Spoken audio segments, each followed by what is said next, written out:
going to be covering giving and receiving feedback. Again, I'm Lisa Roberts. I'm the Director of Continuing Medical Education within Physician Education and Development Department for the Permanente Medical Group. I'm very excited, as I mentioned, to be with you all today to co-present this evening. And alongside with me, I have my colleague, Ikani, who will now introduce herself. Hi, good evening, everyone. I'm a returning presenter to this group. My name is Ikani Lewis. I am one of the senior consultants here at TPMG Physician Education, and I am so excited to be back here again with you all. Wonderful. Well, we are having unseasonably warm weather here in the Bay Area. So if I start to glisten, you'll know why. So let's go ahead and review the roadmap that will guide our time together. So we will be covering on our agenda first, feedback basics, next, receiving feedback, giving effective feedback, and always an opportunity for Q&A.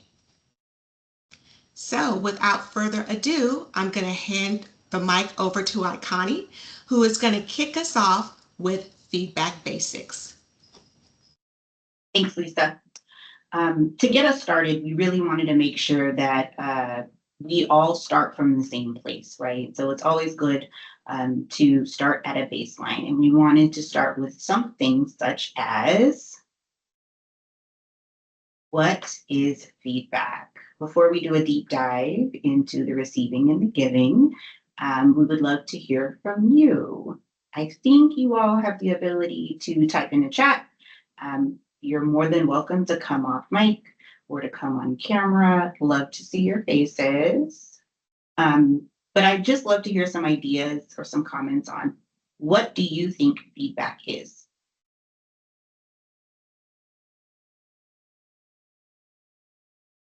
Love that there's a Go Slugs endorsement.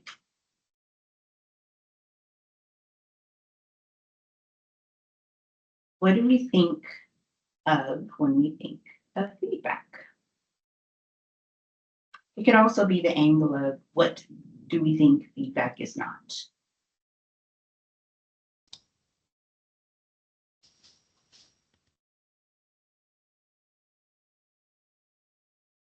I'm not sure if Joel is still in the room at Hartnell, but would it be okay if I try to unmute students in the Mesa Center there for response? You guys want to? Oh, thank you, Joel. Okay, I think feedback is like any advice you give to someone based on like whether they did something or was just something in specific that it is. Absolutely. Love that. Any other thoughts?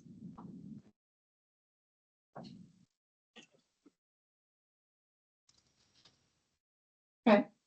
Well, I think what you offered up is such a great representation of an example of feedback. Yes, and I think I see a note here. There you go. Hold on, let me open that chat. Yep. Advice, thoughts about an idea or presentation. Excellent. So what you see here on the screen is a dictionary definition. It says the transmission of evaluative or corrective information about an action, event, or process to the original or controlling source.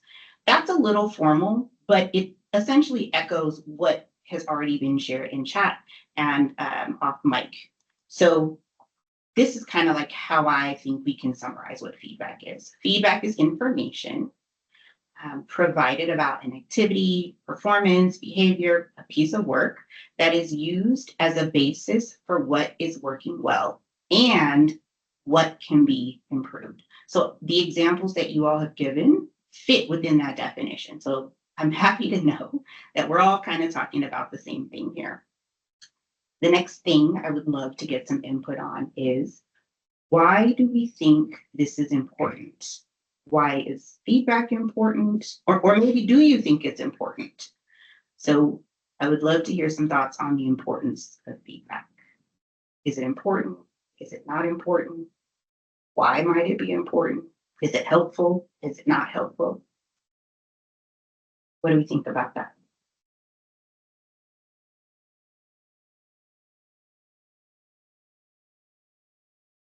Good. I think it is important because we might be able to identify areas in which we can improve on. Like maybe we ourselves do not know exactly what it is like we are confused about, but if someone is able to tell us or like they see things that we can't, then we're able to like use that information, use that advice to improve. Excellent. Absolutely. Absolutely. I put a few thoughts on why is it important, and you again just illustrated some of the key points here.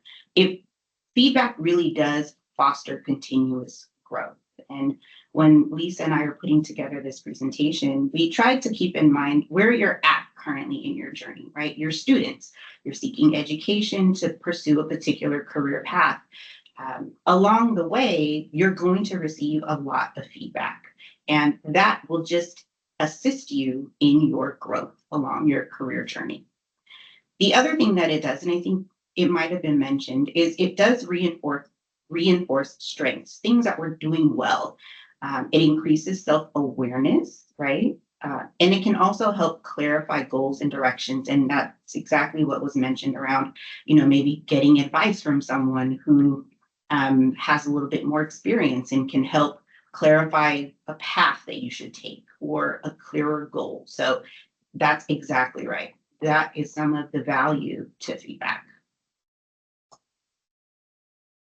The next thing I want to talk about is what feedback is not. So there's some common misconceptions about feedback, and there's 3 that I just kind of briefly want to talk about here. The first one is feedback is not criticism. So let's be clear. If you say your breath stinks, that is not feedback. That is criticism, right? The way in which you deliver it, maybe, your tone, your attitude, maybe a little hurtful.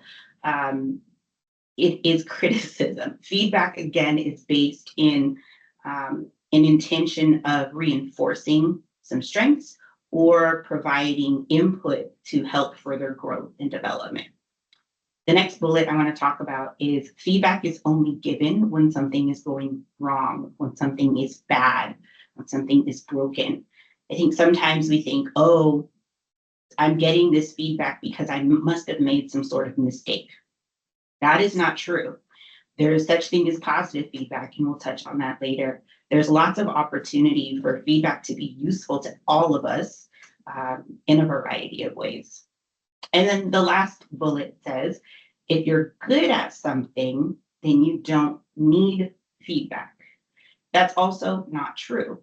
Just because you have a strength or something you're comfortable with or something that maybe you get good grades in doesn't mean that you can't continue to get better at it, continue to grow in that area, in that space. So feedback is for everybody, essentially. And I think that's important to keep in mind, again, especially for you all, where you're at in your education journey and where you're at as you determine your career path moving forward.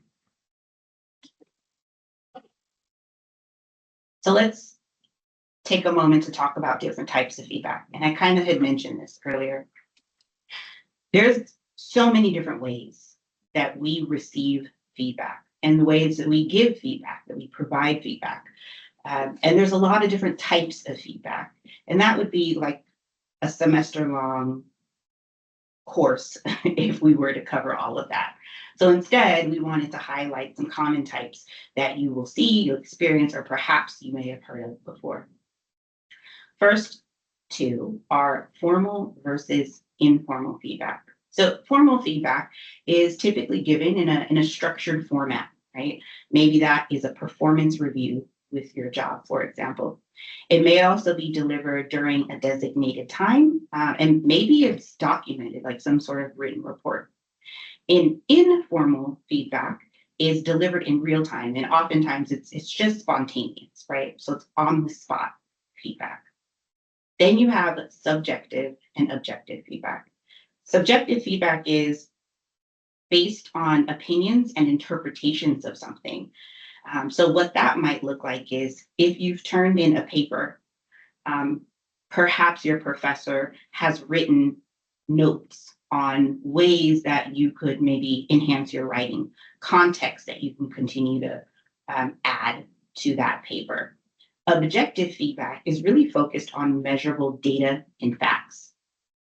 That might look like something, maybe a numeric grade, right? You have 70 out of 80, which equals into a percentage, or you're ranked within the class at this number. That is focused on data and facts. Then the last pairing I do want to touch on is positive and negative feedback. So positive feedback reinforces positive performance by highlighting strengths, right? That's when we give kudos to people. Maybe if you're part of a team, your coach is like, wow, that was a great pass on the court. You really saw the open man that provided an opportunity for a play. Negative feedback is feedback that's also known as constructive. It really points out areas for improvement, but oftentimes is coupled with solutions and encouragement for growth. Again, negative feedback is not your breath stinks. Negative feedback is saying something along the lines of, I really loved your main area of focus in this last paper. I think it may have even been better if you built out your second paragraph, for example, right? There's an opportunity and suggestions on ways to improve. Ultimately, when we're thinking about feedback, in order for it to really foster that growth I was talking about and be used in our own growth and development, it really should be intentional and effective. So while we think a little bit about feedback and how it can be intentional and effective, we also have to think about maybe some factors that may impact how we are receiving this feedback. So this is a cute little image here of some caution signs, and that's on purpose, right? There's some things we want to bring to your awareness. The first thing is, who is delivering this feedback? Sometimes when we get the same piece of feedback from two different people, it may hit different depending on who says it, right? Perhaps I have a bad relationship or an interaction with someone. So if they're trying to provide me feedback, it's just harder for me to hear them, right? Whereas if someone who I admire or I respect is giving me feedback, I'm really happy to receive that and I'm paying close attention. The next thing is, what exactly am I receiving feedback about? Is the topic that they're giving me feedback about something that I know I could be better at and I really want that advice or that input? So I'm really interested in hearing what people have to say. Or is it something that I feel a little sensitive about? For example, I think I mentioned last time, I'm a parent. So if somebody wants to give me some parenting feedback, I might feel some type of way depending on who it is, because that is something that I hold dear to me. I take very personally. And again, that just may be a factor that makes it hard for the feedback to resonate with me in the same way. And lastly is, is the feedback we're receiving what we wanted or expected? Sometimes there's things that we feel like we're doing perfectly fine. We do well, we do good. So if someone offers us feedback, we may just kind of want some sort of praise or confirmation of a job well done. We may not be mentally prepared to hear examples of ways that we can be better. So it may catch us off guard a little bit.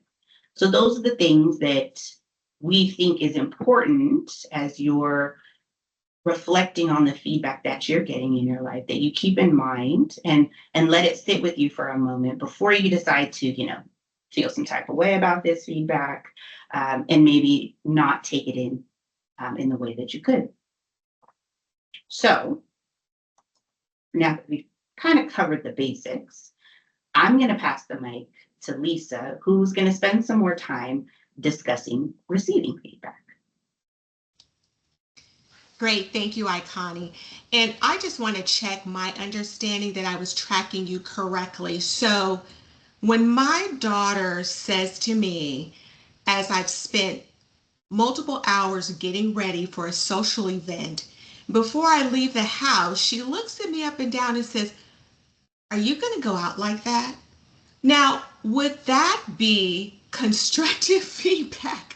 Where would you categorize this? I'm just kind of wanting just to make sure that I have the feedback in the right category.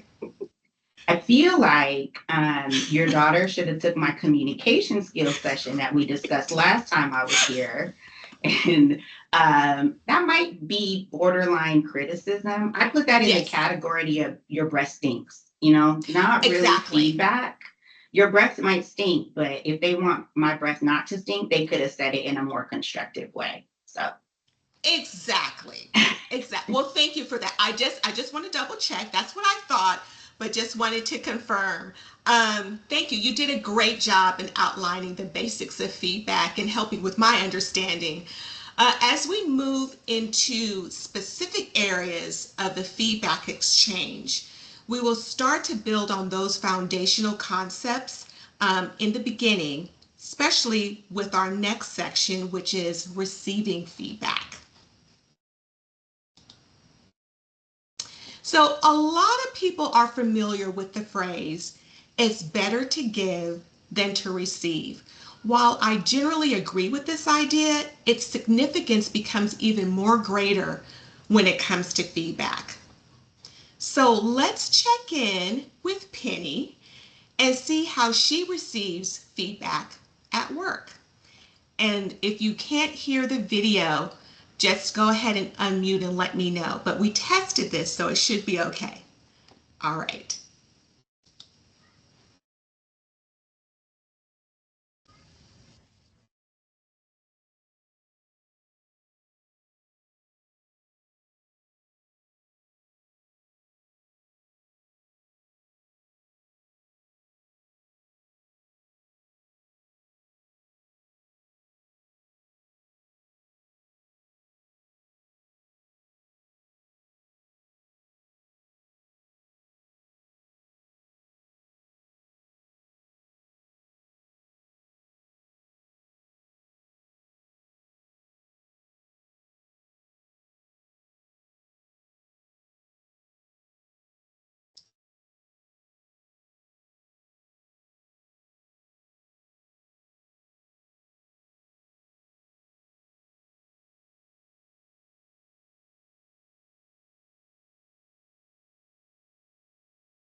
So I hope you got a little kick out of that video with Penny and her supervisor.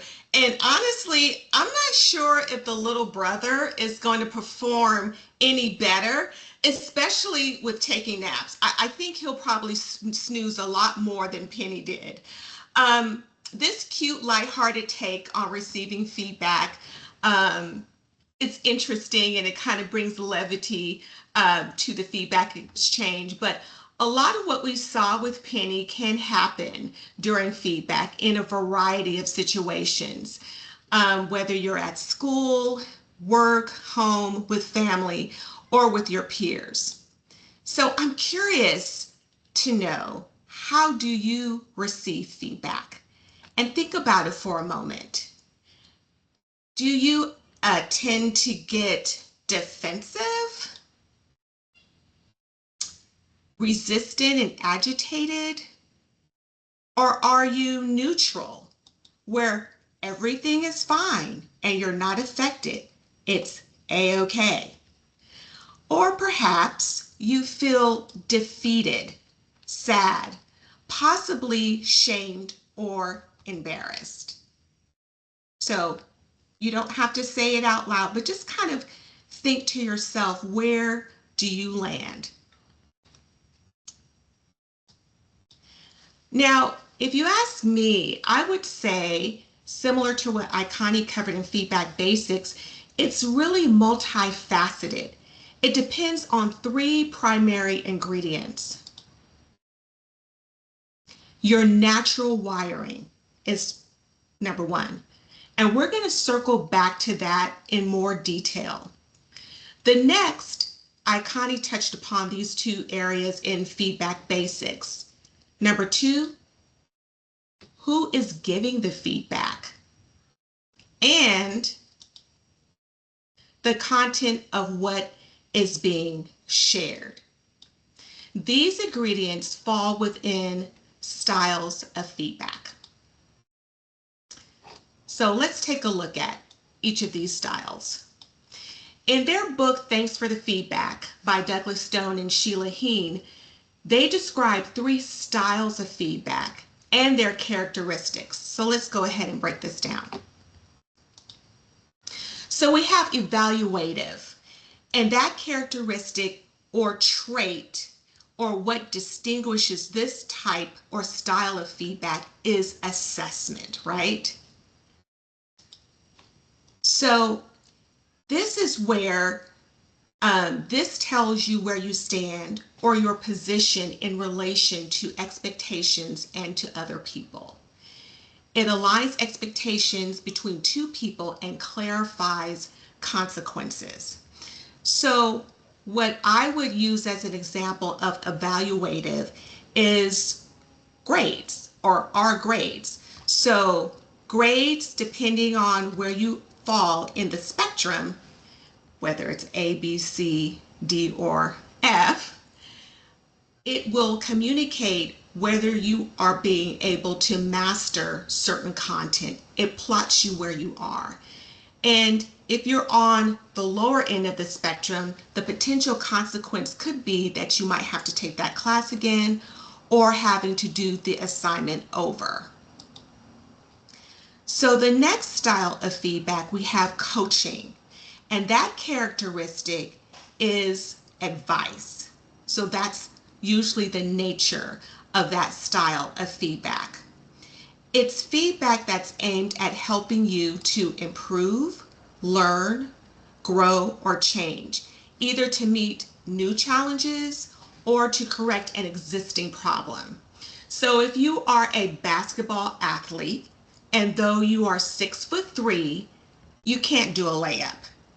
Now, you should be able to do a layup if you're 6'3", but you can't. So the feedback that you may receive perhaps will entail advice on how to improve your game, like doing more drills or increasing your practice time.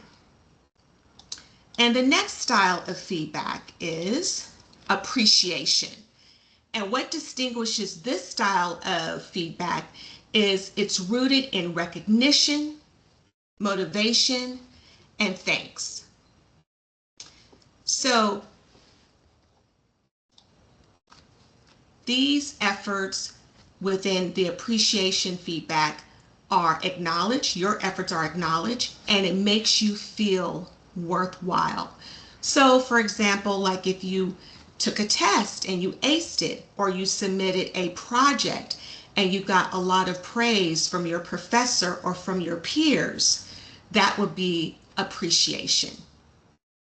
So based on the reaction, which style of feedback is being received? So I'm going to just go back to my previous slide. Oh, it's going to make me do all of that, but it's okay. So when you see these pictures, what style of feedback do you think is being received by this first picture? or by the second picture or the third picture? I think I'm probably going to have to go back to this slide so you can identify, but you can kind of remember what those images look like. So if you want to go to the chat and let me know which picture would you match to the different style of feedback that you see here?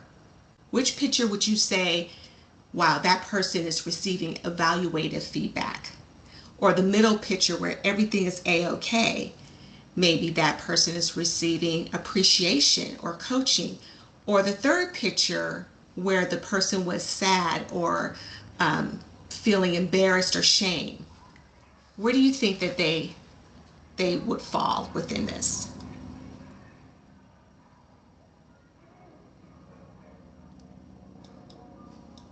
Any thoughts?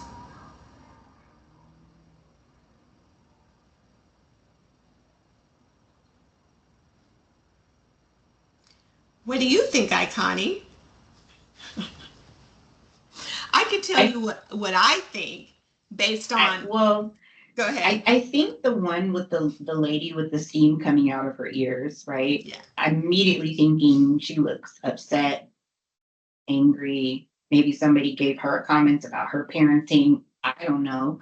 So I'm thinking it's not appreciation. I don't think it would be coaching. My guess would be evaluative, is what I would think for that lady. What about the second photo where she held up the okay sign? Everything is okay, just as like water on a duck's back. It's just kind of rolling off of me. Where do you see that person? What kind of feedback do you think that she's receiving potentially? Well, go ahead, Melissa. I saw you I came was up. just going to see if anyone at Laney College would like to respond. Do you have any thoughts about the three images you saw and if they match well to any of the styles of feedback?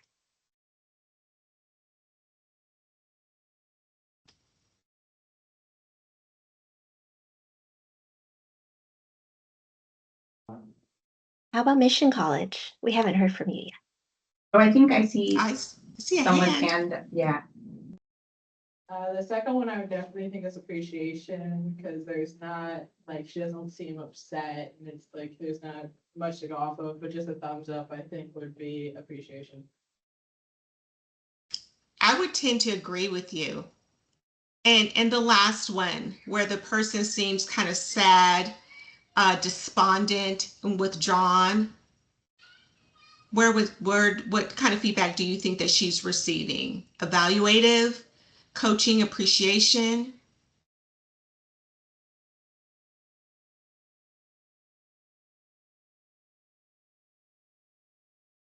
Well, I think it could be evaluative, or it could be coaching, or it could be appreciation.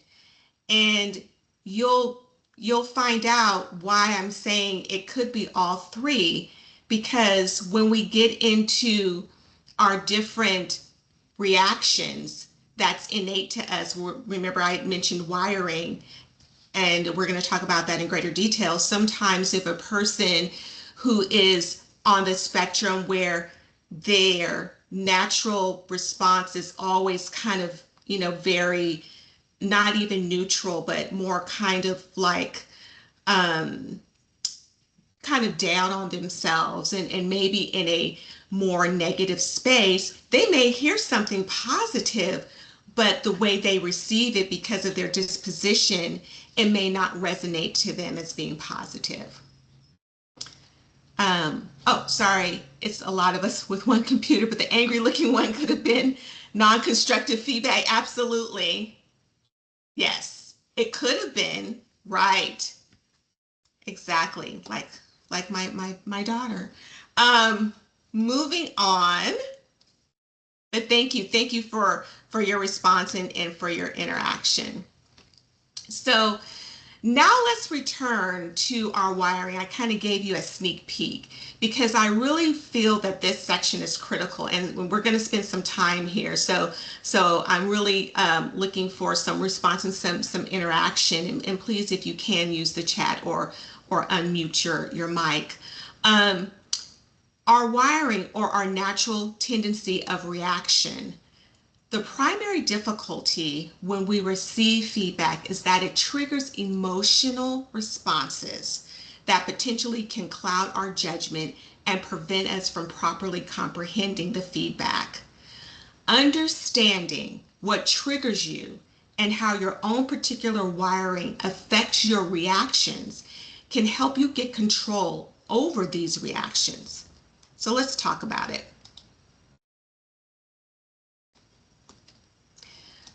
Your instinctive reaction to feedback involves 3 variables. There's a lot of 3s in here, 3 ingredients, 3 variables. The first one is your baseline, like I alluded to earlier. Your baseline is your default emotional state. Some people are more naturally optimistic, others have more general anxiety. The next is your swing. The amount that you move off of your baseline when you receive feedback. Some people react more strongly than others to either positive or negative feedback, as I mentioned. And the last one is recovery. Recovery is the duration of your reaction. Some people bounce back from setbacks faster than others. Some people maintain a positive boost for a longer period of time. So the combination of these variables together makes up your temperament. Okay, we're going to go another step deeper. So we're going to talk about each one of these. Your baseline. Again, this is your default emotional state, how we go about the world. Typically our normal mood, cheerful or not cheerful. So on a scale from 1 to 10, where are you? So we see on my left-hand side, we have kind of the gloom face. That would be a 1. On my right side, we've got the dancing girl, hey, in her purple dress, doing her little dance. That would be a 10, right? So if you are on the lower end, you have perhaps more of a reserved disposition. If you are at a 10, you're exuberant, always happy, highly positive. If you have access to the chat, put in where you are between 1 to 10. Or if you can open up your mic, I would love to hear where some of you are on this spectrum.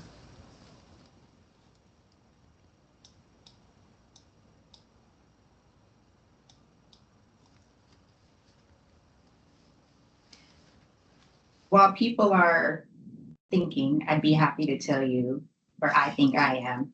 Right, because I was about to say where I was too, but we'll both share. How about that? Okay. I feel like I'm generally pretty positive day to day.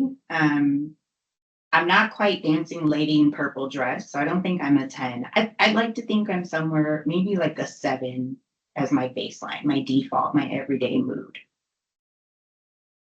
That's great. Thank you.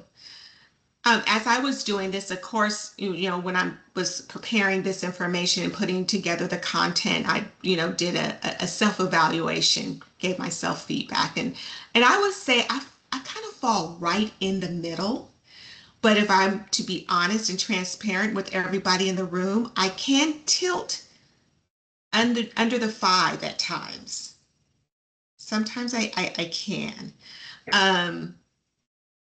But I guess I mask it well just because of the type of work that I do. But internally, sometimes you have that internal voice that sometimes is not very kind or positive. So I do see that.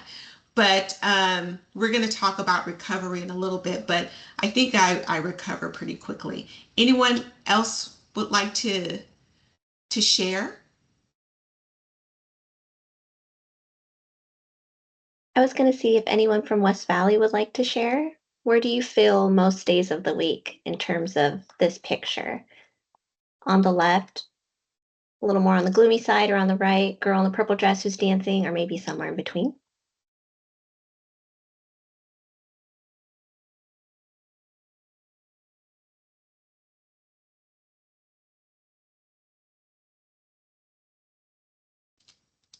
I would say personally for me, definitely glasses half full kind of mood most days of the week. I think a lot of people here know that. Generally pretty happy. Yeah. How about Alice? We haven't heard from Alice at West Valley. Would you like to share?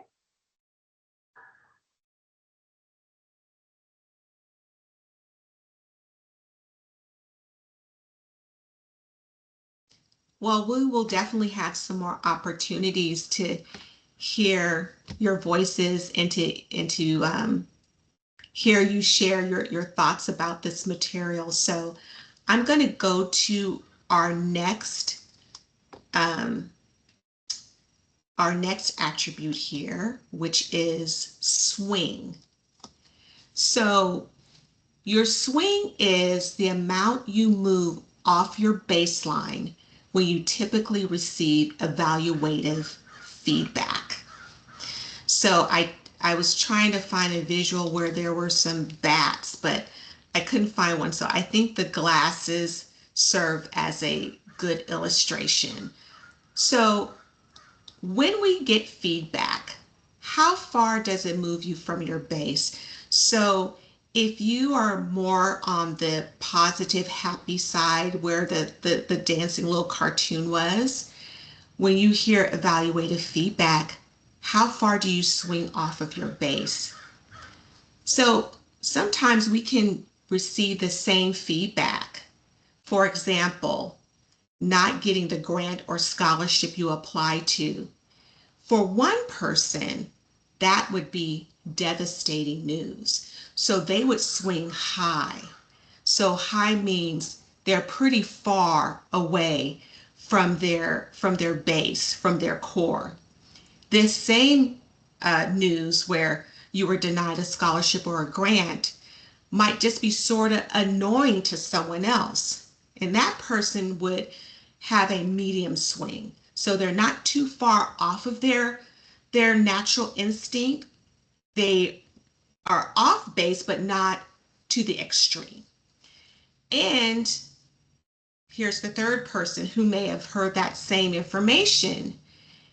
It may not even affect them. They may not even have registered this information as being neither good nor bad. And so their swing is very low.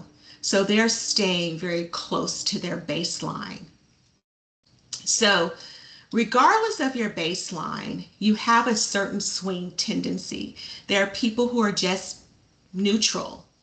So here's another opportunity to share and to volunteer. So when we're looking at your swing, how far would perhaps negative feedback or any kind of feedback catapult you away from your core self or your standard mood?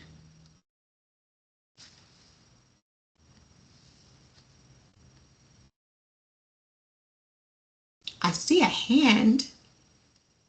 I'm typically a pretty perky person, but I've learned to try to not take things personally when it comes to Yeah. people like giving me criticism.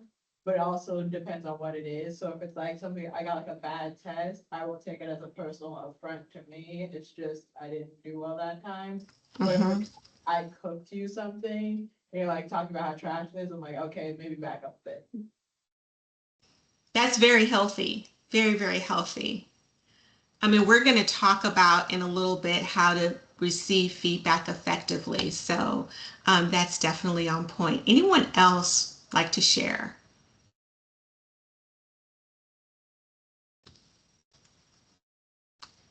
Um, Someone said connections. I don't know. That didn't go in the chat, but I saw something flash on my screen. Me myself, if I got the news that I didn't get a grant or something, and I think initially I will probably be in between medium and high swing, especially if I was like really banking on it. But as we go into the next variable, which is recovery, and I mentioned before, my recovery is pretty short. So you may have a high swing, but you're able to get back to your baseline fairly quickly. So again, your recovery, it's the duration of your reaction or how well do you bounce back? And that speaks to resiliency, right? So how long does the positive feeling last if you got good feedback? Or how long does the criticism sit with us before you go back to baseline? So there can be two different speeds depending on the type of feedback that you get. Most common is we don't sustain good feedback for long. Believe it or not, that's what studies show. But we dwell on negative feedback. And so it seems like an oxymoron. Is that true for any one of you?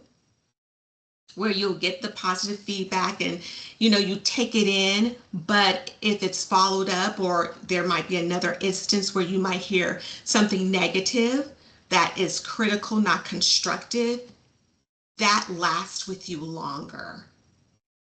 Any thoughts about that?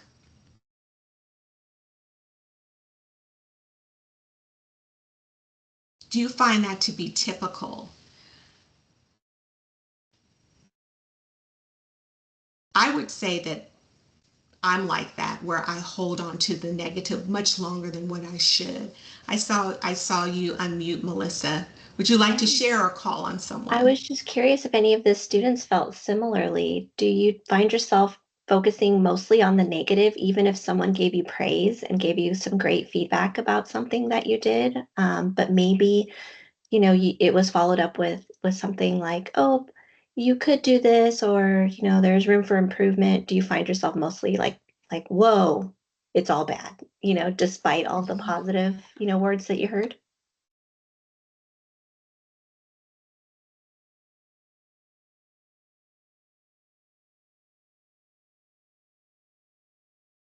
How about Koi? I don't think we've heard from you, Koi Tran.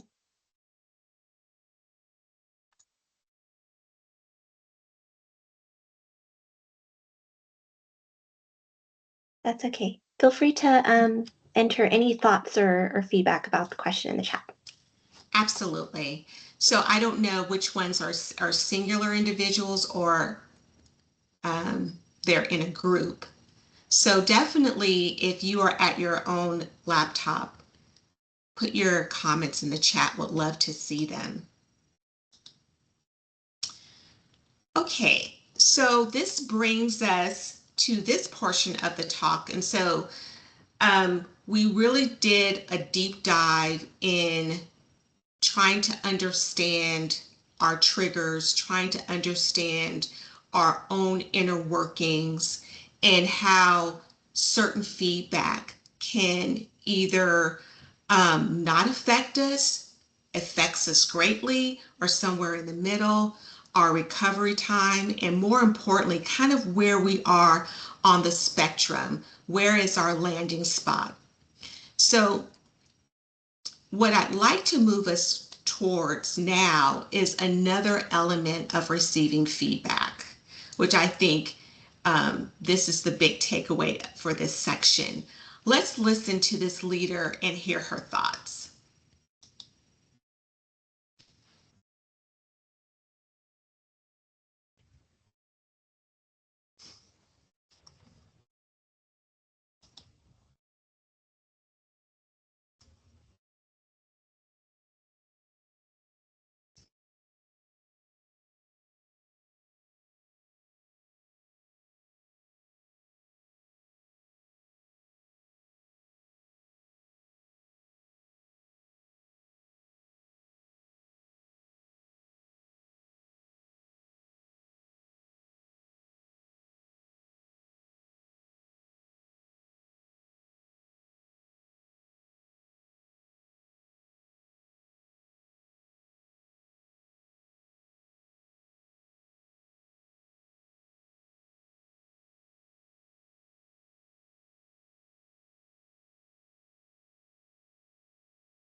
So the leadership trainer touched upon our triggers and acknowledged how you might feel and then move toward strategies you can do to move from your trigger to a better place of reception.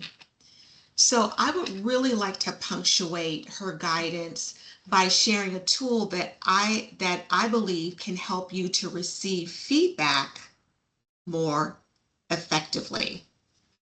And I just want to acknowledge Koi's response in the chat. They said, I think I pay attention to both positive and negative feedback equally. That's awesome. So you're a very neutral person, which is great. So this is called the feedback staircase. And as you can see, each stair represents a state of being or a state of mind, and primarily your response to certain types of feedback or your general response to feedback, regardless of who's giving it or what the content is. So we have the first step as deny and discard. Your initial reaction is to ignore, to dismiss, or pretend the problem doesn't exist. That's really not a good step to be on. And then the next step is defend, feeling attacked and responding with, no, you don't understand, focusing on self-protection. The next step is to explain or give excuses, accepting the feedback partially, but saying, yes, but, excuses to justify actions. If you reflect back to Penny, when she said, you know, I can work harder, I will work smarter. So you go into explaining yourself when you're feeling like you're cornered. Where we're wanting to move to is these upper steps of understand, change, and remain. So when you're understanding, you're shifting your perspective to truly grasp the feedback that the giver's point of view and the impact of the behavior. The change, you're taking action, implementing improvements and changing behavior based on the feedback. And remain and reinforce, consistently applying the new behavior, ensuring the change sticks. Okay, so you say, well, Lisa, how do we get there? I'm down here at the first and second step. Well, here are some strategies that will help you to move up the staircase.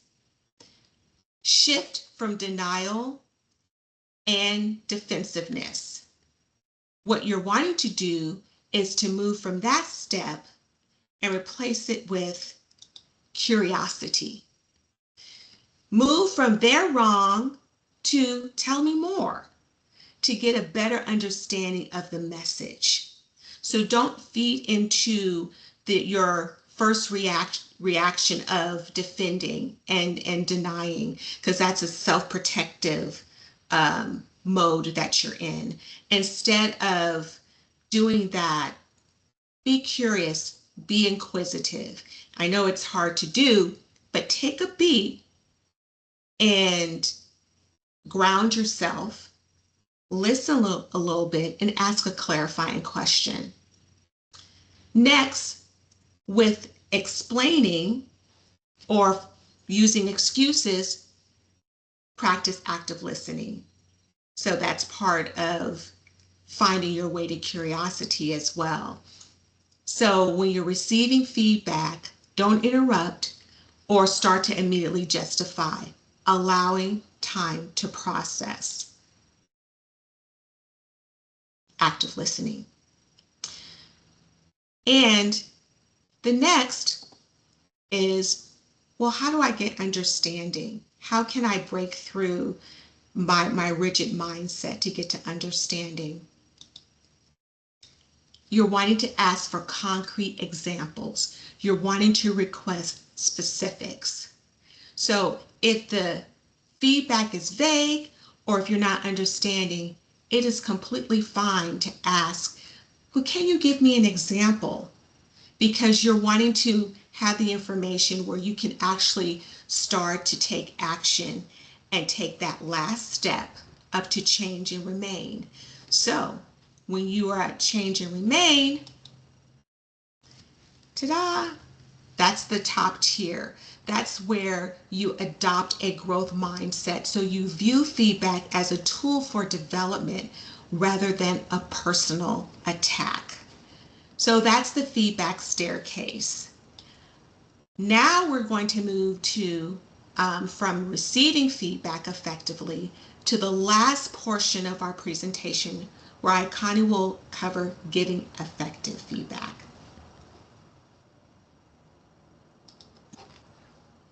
Thanks, Lisa. And thank you all for, walking this journey with us and kind of reflecting on yourself and how you all take in feedback, because that is really what we hope that you walk away with after this presentation.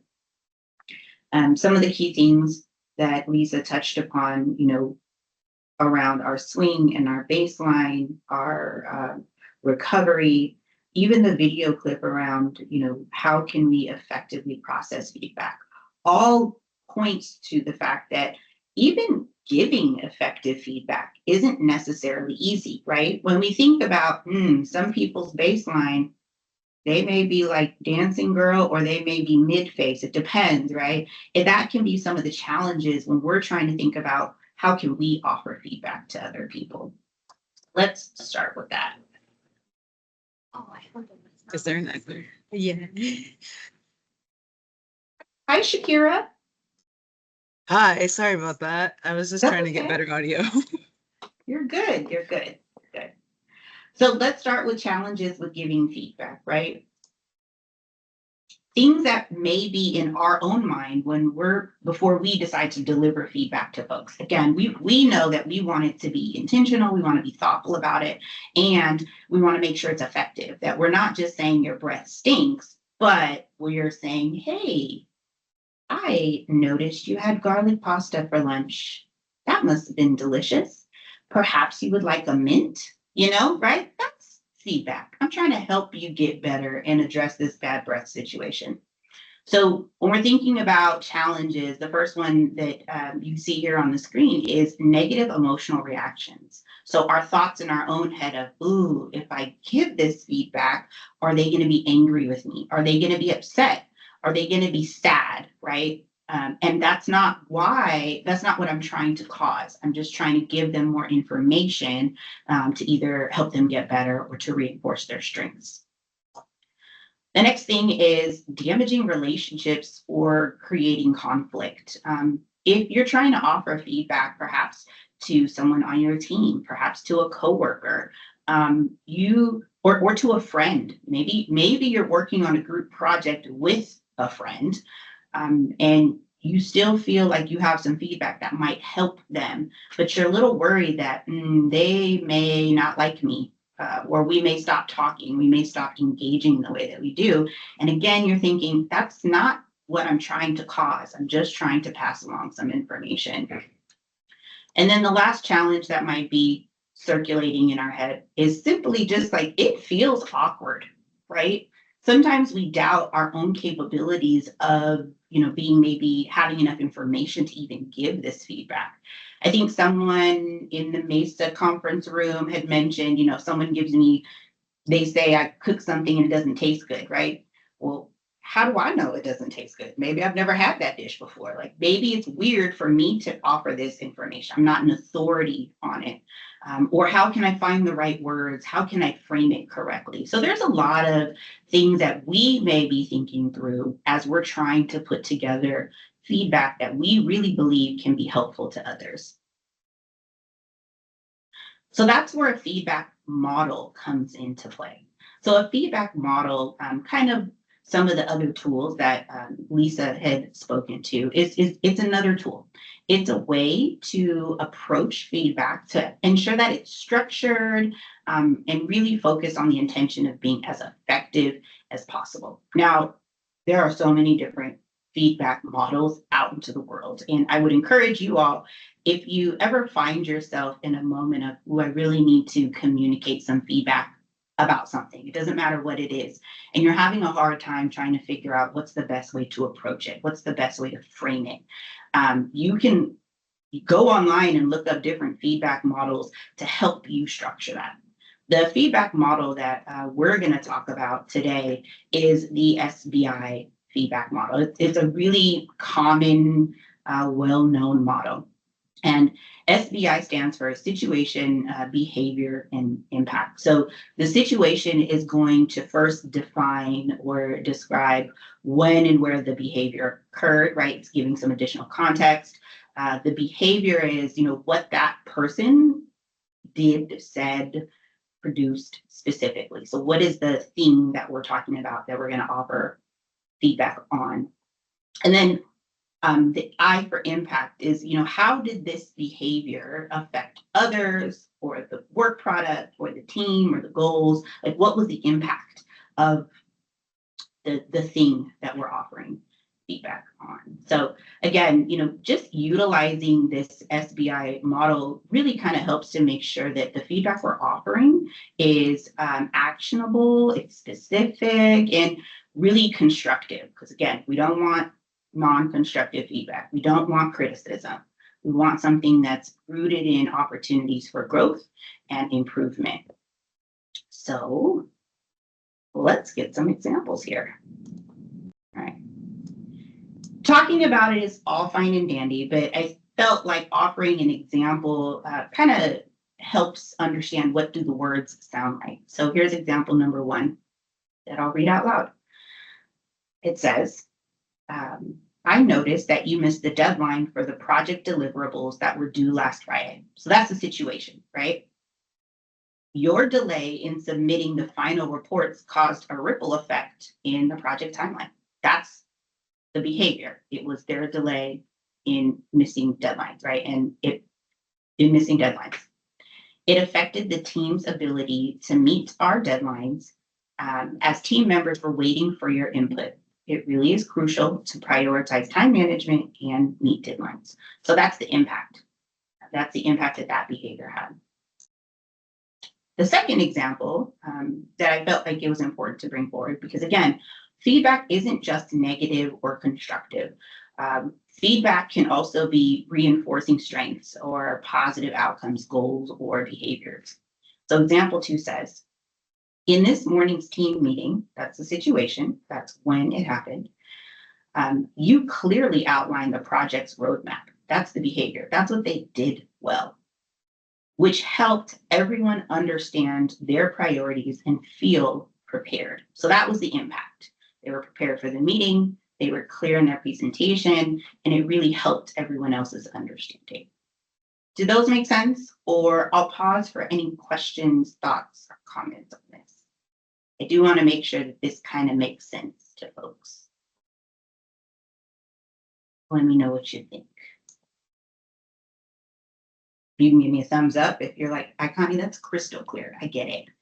I'm happy to take your question if it doesn't quite make any sense, or anything else that you may have.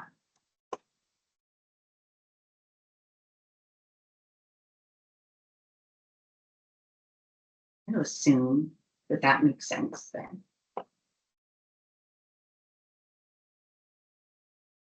So now we're going to practice.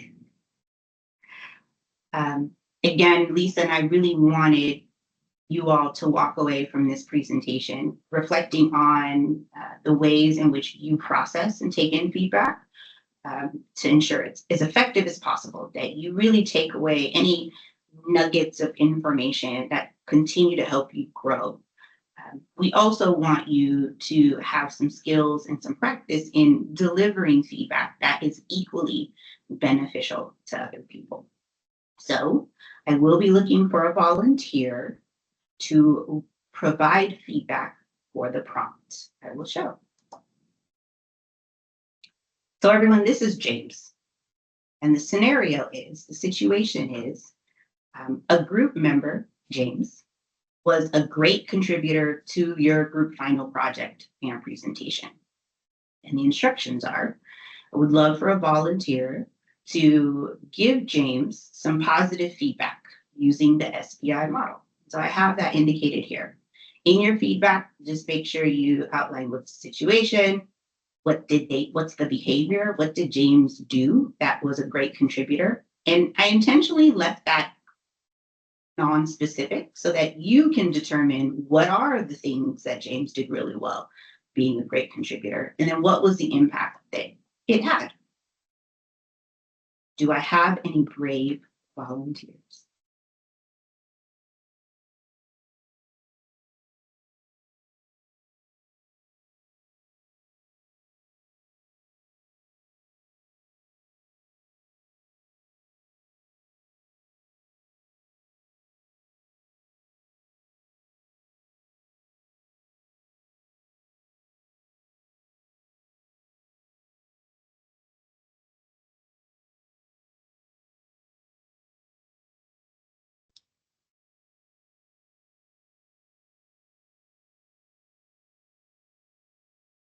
Would anyone like to practice what they've just learned about the SBI model, given the scenario or the situation we see here with James?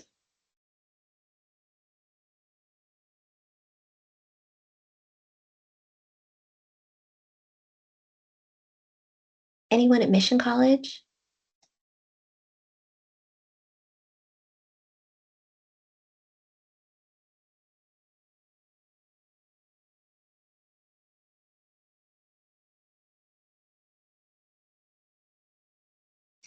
Melissa, will you be sharing our slides with the scholars?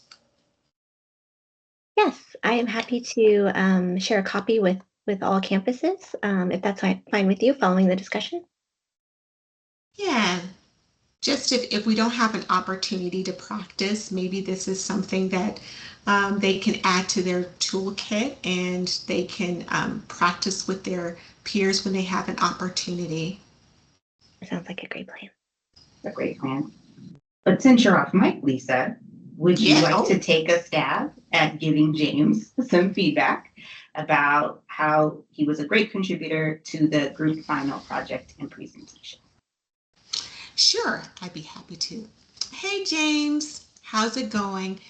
I just wanted to share with you that you were so awesome. You were such a great team player and such a wonderful collaborator. You were like the secret sauce to making sure that our final project and presentation went off without a hitch. And I just wanted to let you know how wonderful and how valuable your work was bringing this all together. Thank you so much. Great job, Lisa. Great job. So the other thing that when we're talking about feedback, right, and the various types, there's positive feedback, so reinforcing the strengths. James was a great collaborator, as Lisa had indicated. That helps James know, oh, keep that up. That benefits others. That's supporting our group effort. And I would encourage all of you to think about ways that you can reinforce strengths, how you can offer that type of feedback to your coworkers, people you have projects with, your peers, your teammates, your siblings, whoever it is. We do want to let people know when they contribute to things in a way that like benefits a greater goal or everybody else, because that feedback is really helpful. The next practice is some constructive feedback, right? So this is Kira, and Kira is also part of your group project here, but she's repeatedly missing deadlines, and it's impacting the project's progress. And the deadline for this project is coming up soon. So this would be something that I feel like this is really where the skill development comes into. And these types of conversations, you just get better with the more that you practice them. So if we don't practice here, I would encourage you all to think about, what would you say to Kira? How would you address this? If we are all invested in a group project, we all have to turn it in at the same time, we all share a grade, it's important to be able to to communicate effectively with your teammates to let them know ways that they could, adjustments that could be made so that we can all benefit from that. So definitely take some time to think about, how can I offer some constructive feedback? How can I be specific about the situation, about what I observe Kira's doing and the negative impact it's having, so that we can course correct. We can make the changes necessary to get this group project done on time. Mm-hmm. Would you like for me to take a stab at it, Connie? Sure. Come on, Lisa. Just, oh, let's see. Hi, Kira. Thanks for taking the time to talk with me. I've noticed that you've been missing deadlines on our group project, and we are getting really close to the project being due soon. Um, and it's causing an impact on the other team members.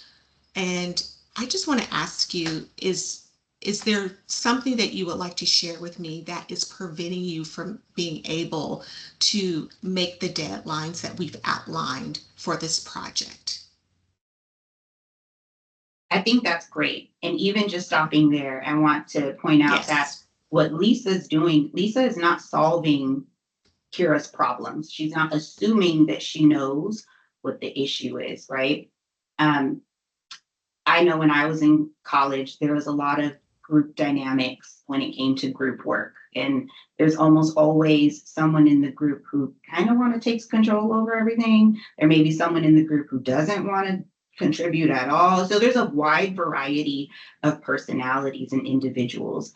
And let me tell you from experience, that very much mirrors real life situations, post school scenarios, because a lot of the work that we all do requires collaboration with other individuals. So being able to bring concerns to the table so that you can have a conversation with an individual to figure out how we can problem solve together, is a real skill that will benefit all of you moving forward. And so that's why I love that Lisa just stated what was happening, stated the impact for the team, for the group project, and then opened it for communication, provided Kira an opportunity to kind of mention or share anything that's going on so that we can problem solve this together. That is very solution oriented. Definitely not a your breath stinks criticism situation. So thank you, Lisa. That's great. You're quite welcome. Or are you going out the house wearing that? Yes. Okay.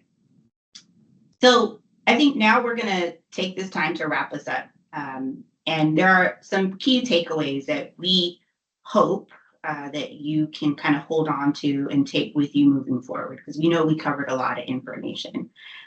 First and foremost, we hope that you recognize that, feedback truly is information that is just used as a basis for what's working and what can be improved. If you think of it kind of like the video clip Lisa showed earlier, you don't think about it as your initial reaction and initially as a personal offense.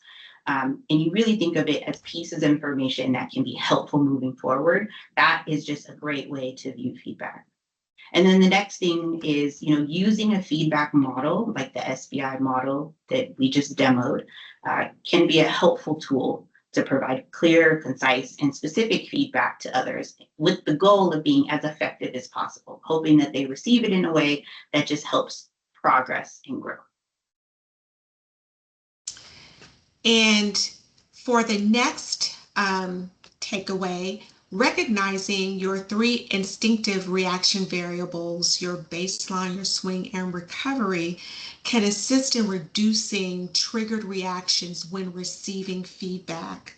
So you're wanting to make sure that your emotions or your reactions or your swing or your recovery is in alignment with you being able to recover and get back to a balanced stance.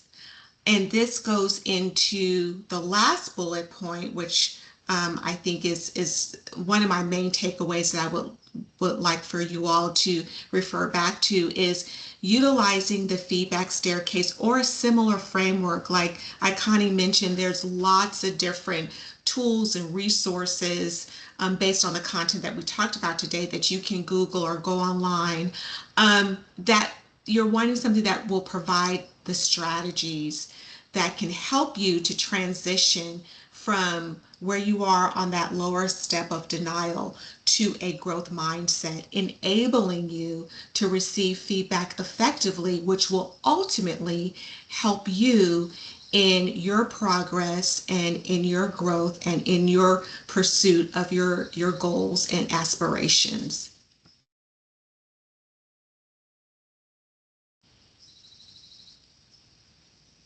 So I think that brings us to the end of our presentation, what we wanted to cover with you today. We would be happy to take any questions if you all have any. And we really felt that it was important to model some of the information that we discussed here today.